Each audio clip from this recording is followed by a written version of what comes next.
S, ನಾಗಮಂಗಲಕ್ಕೆ ಕೊಳ್ಳಿ ಇಡೋದಕ್ಕೆ inspector ಒಬ್ಬರ ಜಿಪುಣತನ ಕಾರಣ ಆಯ್ತಾ ಗೊತ್ತಿಲ್ಲ. ಯಾವ್ಯಾವುದಕ್ಕೆ ಏನೇನು ರೀಸನ್ ಇರುತ್ತೋ, ಇದೆಲ್ಲ ಆಕ್ಸಿಡೆಂಟಲ್ಲೋ ಅಥವಾ ಬೇಕಂತ ಮಾಡಿದ್ರೋ ನಿಜಕ್ಕೂ ಗೊತ್ತಿಲ್ಲ. ಇದನ್ನು ತನಿಖೆ ಮಾಡೇ ನೋಡಬೇಕಾಗತ್ತೆ. ಹೀಗೆಲ್ಲ ಆಗತ್ತಾ ಅಂತ ಆಶ್ಚರ್ಯ ಆಗತ್ತೆ.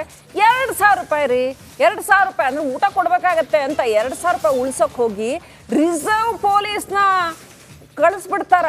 ಊಟ ಕೊಡಿಸ್ಬೇಕಾಗತ್ತೆ, ಹಾಗಾಗಿ ಬೇಡ ಹೋಗಿ ಅಂತ ಯಾರಾದರೂ ಕಳಿಸ್ಬಿಡ್ತಾರ. ಅದರಲ್ಲೂ ಇಂಥ ಸೂಕ್ಷ್ಮ ಸನ್ನಿವೇಶದಲ್ಲಿ ಅಶೋಕ್ ಇನ್ಸ್ಪೆಕ್ಟರ್ ಹಿಂದೇಟು ಹಾಕಿದ್ರಂತೆ ಊಟ ಕೊಡಿಸ್ಬೇಕಾಗತ್ತೆ ಅಂತ.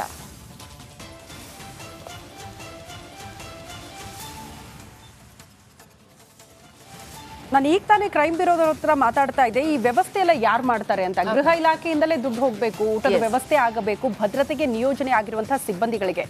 ಬಟ್ ತತ್ಕ್ಷಣಕ್ಕೆ ಆ ದುಡ್ಡು ಸಿಗದೇ ಇದ್ರೂ ಕೂಡ ಅಲ್ಲಿ ಮೇಲಧಿಕಾರಿಗಳೇ ಅದನ್ನ ಭರಿಸಬೇಕಾಗುತ್ತೆ. ಬಟ್ ಆ 2,000 ಕೊಡಬೇಕಾಗುತ್ತಲ್ಲ ಅಂತ ಹೇಳಿ ಅವ್ರನ್ನೆಲ್ಲ ಕಳಿಸ್ಬಿಟ್ರಂತೆ. ಬಟ್ ಆ ಗ್ಯಾಪ್ ಅನ್ನ ನೋಡ್ಕೊಂಡು ಬಂದು ಗಲಭೆ ಎಬ್ಬಿಸಿದ್ದಾರೆ ದುಷ್ಕರ್ಮಿಗಳು ಅಂತ ಹೇಳಲಾಗ್ತಾ ಇದೆ. ನೋಡಿ, 2,000 ಕೊಟ್ಟು ಊಟ ಕೊಡಿಸಿದ್ರೆ ಆ ಭದ್ರತೆ ಇದ್ದಿದ್ರೆ ಇಷ್ಟೆಲ್ಲ ದೊಂಬಿ ಹೇಳೋದಕ್ಕೆ ಕಾರಣ ಆಗ್ತಾ ಇರಲಿಲ್ಲ ಅಂತ, ಆ ಗಲಭೆಗೆ ಕಾರಣ ಆಗ್ತಾ ಇರಲಿಲ್ಲ ನಾಗಮಂಗಲ ಅನ್ನುವಂಥ ವಿಚಾರ. ಎನಿವೆ, ಅಶೋಕ್ ಅವ್ರನ್ನ ಸಸ್ಪೆಂಡ್ ಮಾಡಲಾಗಿದೆ, ಆಲ್ರೆಡಿ ಕ್ರಮವನ್ನ ಕೈಗೊಳ್ಳಲಾಗಿದೆ. ಮುಂದಿನ ದಿನಗಳಲ್ಲಿ ಘಟನೆಗಳು ಹೌದು 2,000 ಉಳಿಸೋಕೆ ಪಾಸ್ತಿ ಎಲ್ಲ ನಷ್ಟ ಆಗಿದೆ ಸಾರ್ವಜನಿಕರದ್ದು.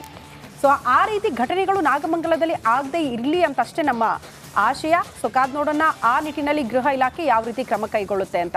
ಇನ್ನು ನಾಗಮಂಗಲದಲ್ಲಿ ಗಲಭೆ, ಬದ್ರಿ ಕೊಪ್ಪಲಿನ ಗಣೇಶನಿಗೆ ವಿಘ್ನ ಗಣೇಶ ಪ್ರತಿಷ್ಠಾಪನೆ ಮಾಡಿದಂತಹ ಬದ್ರಿ ಕೊಪ್ಪಲಿನಲ್ಲಿ ಬರೀ ಮೌನ ಆವರಿಸಿಕೊಂಡಿದೆ.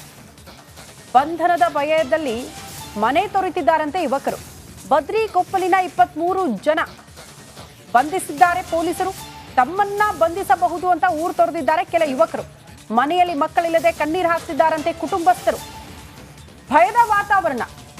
ಯಾಕಂದ್ರೆ ಹಲವರು ಈ ಬಂಧನಕ್ಕೊಳಗಾದಂತಹ ಕುಟುಂಬಸ್ಥರು ಬಂದು ಹೇಳ್ತಾ ಇದ್ದಿದ್ದು ಅದನ್ನೇ, ಮನೆಯಲ್ಲಿದ್ದ ನನ್ನ ಮಗ, ಮನೆಯಲ್ಲಿದ್ದ ನನ್ನ ಗಂಡ, ಮನೆಯಲ್ಲಿದ್ರು ನಮ್ಮ ಅಪ್ಪ, ಆದ್ರೂ ಕೂಡ ಬಂದು ಕರ್ಕೊಂಡು ಹೋಗಿದ್ದಾರೆ ಪೊಲೀಸರು ಅಂತ. ಹಾಗಾಗಿ ಬಂದು ನಮ್ಮನ್ನು ಕೂಡ ಅರೆಸ್ಟ್ ಮಾಡಬಹುದು ಅನ್ನುವಂಥ ಭಯದಲ್ಲಿ ಕೆಲ ಯುವಕರು ಮನೆ ತೊರೆದಿದ್ದಾರಂತೆ.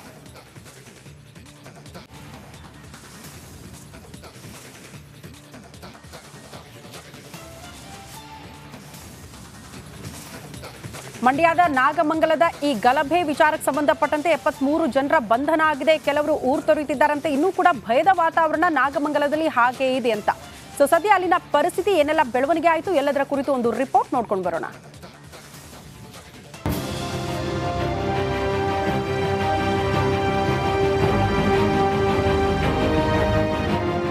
ಮನೆಗೆ ಬೀಗ, ಊರಿಗೆ ಊರೇ ಖಾಲಿ, ನೀರವ ಮೌನ, ಸುತ್ತಲೂ ನಿಶ್ಶಬ್ದ. ನಾಗಮಂಗಲ ಗಲಭೆ ಕಿಚ್ಚಿಗೆ ಇಲ್ಲಿನ ಬದ್ರಿಕೊಪ್ಪಲು ಬೆಚ್ಚಿ ಬಿದ್ದಿದೆ. ಪೊಲೀಸರ ಭಯಕ್ಕೆ ಯುವಕರು ಊರು ತೊರೆದಿದ್ದಾರೆ. ಅಕ್ಷರಶಃ ಇಲ್ಲಿ ಸ್ಮಶಾನ ಮೌನ ಆವರಿಸಿದೆ.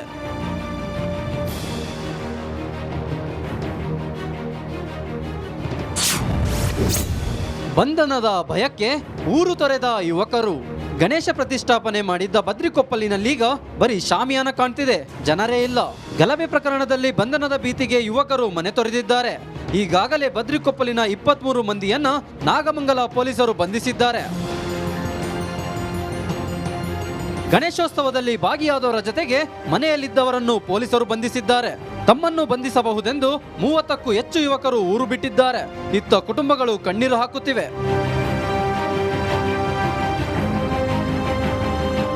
ಕೋಮುಗಲಭೆಗೆ ನಾಗಮಂಗಲ ಹೊತ್ತಿ ಉರಿದಿದೆ. ಆದ್ರೆ ಇದೇ ಕಿಡಿ ಈಗ ಕಣ್ಣೀರ ಕೋಡಿಯನ್ನ ಹರಿಸಿದೆ.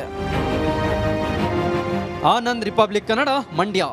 ಇನ್ನು ಕರ್ತವ್ಯ ನಿರತ ಎಎಸ್ಐ ಬಲಿ ಪಡೆದಿದೆ ಫ್ಲೈಓವರ್ ಕಾಮಗಾರಿ. ಅವೈಜ್ಞಾನಿಕ ಕಾಮಗಾರಿಗೆ ಎಎಸ್ಐ ನಾಭಿರಾಜ್ ದುರ್ಮರಣಕ್ಕೀಡಾಗಿದ್ದಾರೆ. ರಾಡ್ ಬಿದ್ದು ಗಾಯಗೊಂಡಿದ್ದಂತಹ ಎಎಸ್ಐ ನಾಭಿರಾಜ್ ಚಿಕಿತ್ಸೆ ಫಲಕಾರಿಯಾಗದೆ ಮೃತಪಟ್ಟಿದ್ದಾರೆ. ಮಂಗಳವಾರ ಆಗದಂತಹ ಘಟನೆ ಇದು. ಬಟ್ ಈಗ ನೋಡಿ, ಸಾವಿನಲ್ಲೂ ಕೂಡ ಸಾರ್ಥಕತೆ ಮೆರೆದಿದ್ದಾರಂತೆ ಎಎಸ್ಐ ನಾಭಿರಾಜ್ ನೇತ್ರದಾನ ಮಾಡಿದ್ದಾರೆ. ಕುಟುಂಬಸ್ಥರು ಹುಬ್ಬಳ್ಳಿ ಕಿಮ್ಸ್ ಆಸ್ಪತ್ರೆಯಲ್ಲಿ ನೇತ್ರದಾನ ಪ್ರಕ್ರಿಯೆ ಆರಂಭಗೊಂಡಿದೆ ಅನ್ನೋದರ ಡೀಟೇಲ್ಸ್ ಸದ್ಯ ಸಿಗ್ತಾ ಇದೆ. ಹುಬ್ಬಳ್ಳಿಯಲ್ಲಿ ಆದಂತಹ ಘಟನೆ ಇದು. ಫ್ಲೈಓವರ್ ಕಾಮಗಾರಿ ಆಗ್ತಾ ಇತ್ತು, ಬಟ್ ಅದು ಕೂಡ ಅವೈಜ್ಞಾನಿಕವಾಗಿ ಆಗ್ತಾ ಇತ್ತು ಅನ್ನುವಂಥ ಆರೋಪ ಕೇಳೋದಕ್ಕೆ ಸಿಗ್ತಾ ಇದೆ. ಆ ವೈಜ್ಞಾನಿಕ ಕಾಮಗಾರಿ ಆಗಿಬಿಟ್ಟಿದ್ರೆ ಇಷ್ಟೆಲ್ಲ ಸಮಸ್ಯೆಗಳು ಆಗ್ತಾ ಇರಲಿಲ್ಲ. ಅವೈಜ್ಞಾನಿಕವಾಗಿ ಆಗ್ತಾ ಇದ್ದಿದ್ರಿಂದ ರಾಡ್ ಬಿತ್ತು ಅವ್ರ ತಲೆ ಮೇಲೆ, ಗಂಭೀರವಾಗಿ ಗಾಯಗೊಂಡ್ರು, ಆಸ್ಪತ್ರೆಗೆ ದಾಖಲಿಸಲಾಗಿತ್ತು. ಮಂಗಳವಾರ ಆದಂಥ ಘಟನೆ ಇದು. ನಿರಂತರವಾಗಿ ಚಿಕಿತ್ಸೆ ನೀಡಲಾದರೂ ಕೂಡ ಈಗ ಚಿಕಿತ್ಸೆ ಫಲಕಾರಿಯಾಗದೆ ಎಎಸ್ಐ ನಾಭಿರಾಜ್ ಮೃತಪಟ್ಟಿದ್ದಾರೆ. ಸಾವಿನಲ್ಲೂ ಕೂಡ ಸಾರ್ಥಕತೆ ಮೆರೆದಿದ್ದಾರೆ. ಕಾರಣ ಈಗ ಅವರ ನೇತ್ರದಾನ ಮಾಡೋದಕ್ಕೆ ಕುಟುಂಬಸ್ಥರು ಮುಂದಾಗಿದ್ದಾರೆ. ನೇತ್ರದಾನ ಪ್ರಕ್ರಿಯೆ ಆರಂಭ ಆಗಿದೆ ಅನ್ನೋದರ ಡೀಟೇಲ್ ಸಿಗ್ತಾ ಇದೆ. ASI ನಾಭಿರಾಜ್ ಮೃತಪಟ್ಟಿರೋದು ಒಂದ್ ಕಡೆ ದೃಶ್ಯ ನಾವು ಗಮನಿಸ್ತಾ ಇದೀವಲ್ಲ, ಅಂದ್ರೆ ಫೋಟೋ ಅವರೇ. ದಯಣ್ಣವರ್ ಗಂಭೀರವಾಗಿ ಗಾಯಗೊಂಡಿದ್ರು. ನಾಭಿರಾಜ್ ದಯಣ್ಣವರ್ ಕರ್ತವ್ಯ ನಿರತ ASI ಇವರು. 5 ದಿನಗಳ ಹಿಂದೆ ASIಗೆ ಹುಬ್ಬಳ್ಳಿಯ ಕಿಮ್ಸ್ನಲ್ಲಿ ತೀವ್ರ ನಿಗಾ ಘಟಕದಲ್ಲಿದ್ದು ಕೂಡ ಅವ್ರಿಗೆ ಚಿಕಿತ್ಸೆ ನೀಡಲಾಗ್ತಾ ಇತ್ತು. ಕಾರಣ ರಾಡ್ ಬಿದ್ದ ಕಾರಣ ಗಂಭೀರವಾಗಿ ಗಾಯಗೊಂಡಿದ್ದಂತಹ ಪರಿಣಾಮ ಚಿಕಿತ್ಸೆ ನೀಡಲಾಗ್ತಾ ಇತ್ತು. ಬಟ್ ಇವತ್ತು ಅವರು ಚಿಕಿತ್ಸೆ ಫಲಕಾರಿಯಾಗದೆ ಮೃತಪಟ್ಟಿದ್ದಾರೆ. ಆ ಘಟನೆ ಆದಾಗ ಮೊದಲು ಅವ್ರನ್ನ ಖಾಸಗಿ ಆಸ್ಪತ್ರೆಗೆ ದಾಖಲು ಮಾಡಲಾಗಿತ್ತಂತೆ. ಅಲ್ಲಿಂದ ಮತ್ತೆ ಕಿಮ್ಸ್ ಆಸ್ಪತ್ರೆಗೆ ದಾಖಲು ಮಾಡಲಾಗಿತ್ತು. ಈ ಬಗ್ಗೆ ಮತ್ತಷ್ಟು ಡೀಟೇಲ್ಸ್ ಅನ್ನ ಕೊಡ್ತಾರೆ ನಮ್ಮ ಪ್ರತಿನಿಧಿ ಪ್ರಕಾಶ್ ದೂರವಾಣಿ ಸಂಪರ್ಕದಲ್ಲಿ. ಪ್ರಕಾಶ್, ಅವೈಜ್ಞಾನಿಕ ಕಾಮಗಾರಿಗೆ ಕರ್ತವ್ಯ ನಿರತ ASI ಬಲಿಯಾಗಿದ್ದಾರೆ. ಹೇಗೆ ಆ ಕಾಮಗಾರಿ ಬಗ್ಗೆ ಏನು ಆರೋಪ, ಜೊತೆಗೆ ಏನ್ ಡೀಟೇಲ್ಸ್ ಕೊಡ್ತೀರಿ, ಈಗ ಏನ್ ಬೆಳವಣಿಗೆ ಆಗ್ತಾ ಇದೆ ಅನ್ನೋದ್ರ ಬಗ್ಗೆ? ಎಸ್, ನಿಜಕ್ಕೂ ಶ್ರುತಿ, ಏನಂದ್ರೆ ಮೊನ್ನೆ ಮಂಗಳವಾರ ಏನು ಕಾಮಗಾರಿ ನಡೀತಾ ಇತ್ತು, ಅಂದ್ರೆ ಫ್ಲೈಓವರ್ ಅವೈಜ್ಞಾನಿಕವಾಗಿ ಏನು ಕಾಮಗಾರಿ ನಡೀತಾ ಇತ್ತು ಹುಬ್ಬಳ್ಳಿಯ ಕೋರ್ಟ್ ವೃತ್ತದಲ್ಲಿ. ASI ಕಾರ್ಯನಿರತ ASI ನಾಭಿರಾಜ್ ದಯಣ್ಣವರ್ ಅಂತಕ್ಕಂಥವ್ರು ಏನು ಅದೇ ಒಂದು ದಾರಿಯಲ್ಲಿ ಸಾಗ್ತಾ ಇದ್ರು.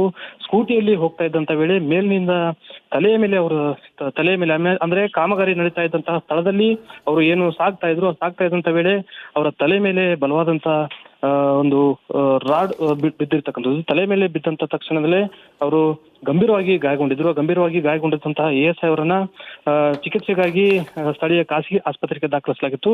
ತದನಂತರ ಹೆಚ್ಚಿನ ಚಿಕಿತ್ಸೆಗಾಗಿ ಹುಬ್ಬಳ್ಳಿಯ ಕಿಮ್ಸ್ ಆಸ್ಪತ್ರೆಗೆ ದಾಖಲಿಸಲಾಗಿತ್ತು. ಶ್ರುತಿ, ಸಾಕಷ್ಟು ಜೀವನ್ಮರಣದ ಹೋರಾಟದ ಜೊತೆಗೆ ಇವತ್ತು ASI ನಾಭಿರಾಜ್ ಸಾವನ್ನಪ್ಪಿರ್ತಕ್ಕಂಥದ್ದು. ಈ ಹಿನ್ನೆಲೆಯಲ್ಲಿ ಕುಟುಂಬಸ್ಥರಲ್ಲೂ ಸಹಿತ ಸಾಕಷ್ಟು ಆಕ್ರೋಶ, ಅದೇ ರೀತಿ ಆಕ್ರಂದನ ಮುಗಿಲು ಮುಟ್ಟಿರ್ತಕ್ಕಂಥದ್ದು. ಯಾಕಂದ್ರೆ ಪ್ರಮುಖವಾಗಿ ಅವೈಜ್ಞಾನಿಕವಾಗಿ ಏನು ನಡೀತಾ ಇರ್ತಕ್ಕಂಥ ಕಾಮಗಾರಿ ವೇಳೆ ಅಲ್ಲಿನ ಸಿಬ್ಬಂದಿಗಳ ಒಂದು ನಿರ್ಲಕ್ಷ್ಯತನದಿಂದಾಗಿ ಒಂದು ಅಮಾಯಕ ಜೀವ ಇವತ್ತು ಬಲಿಯಾಗಿರ್ತಕ್ಕಂಥದ್ದು. ಒಂದ್ ಕಡೆ ಅವರ ಕುಟುಂಬಸ್ಥರಿಂದ ಸಾಕಷ್ಟು ಅಲ್ಲಿನ ಸಿಬ್ಬಂದಿಗಳ ವಿರುದ್ಧ ಇರ್ಬೋದು, ಅದೇ ರೀತಿ ಆ ಕಾಮಗಾರಿ ಯಾರು ನಡೆಸ್ತಾ ಇದ್ರು ಅವರ ವಿರುದ್ಧ ಒಂದು ಸಾಕಷ್ಟು ಆಕ್ರೋಶ ಕೂಡ ಮನೆ ಮಾಡಿರ್ತಕ್ಕಂಥದ್ದು.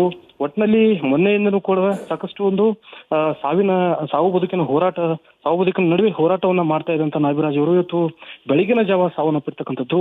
ಒಂದ್ ಕಡೆ ಈ ಅವೈಜ್ಞಾನಿಕತೆಯಿಂದ ಕೂಡಿರ್ತಕ್ಕಂತಹ ಕಾಮಗಾರಿ ವಿರುದ್ಧ ಸಾರ್ವಜನಿಕ ವಲಯದಲ್ಲೂ ಕೂಡ ಸಾಕಷ್ಟು ಆಕ್ರೋಶ, ಅಸಮಾಧಾನ ವ್ಯಕ್ತವಾಗ್ತಾ ಇರುವಂತದ್ದು. ಶ್ರುತಿ, ಓಕೆ ಪ್ರಕಾಶ್, ಧನ್ಯವಾದಗಳು ತಮ್ಮೆಲ್ಲ ಮಾಹಿತಿಗೆ. ಸವದತ್ತಿ ಯಲ್ಲಮ್ಮದೇವಿ ಹುಂಡಿಯಲ್ಲಿ ಕೋಟ್ಯಂತರ ರೂಪಾಯಿ ಹಣ ಸಂಗ್ರಹ ಆಗಿದೆ ಅನ್ನುವಂಥ ಮಾಹಿತಿ. 1,35,00,000 ಹಣ ಸಂಗ್ರಹ ಆಗಿದೆ. 11,79,000 ಮೌಲ್ಯದ ಚಿನ್ನಾಭರಣ ಕೂಡ ಸಂಗ್ರಹ ಆಗಿದೆ.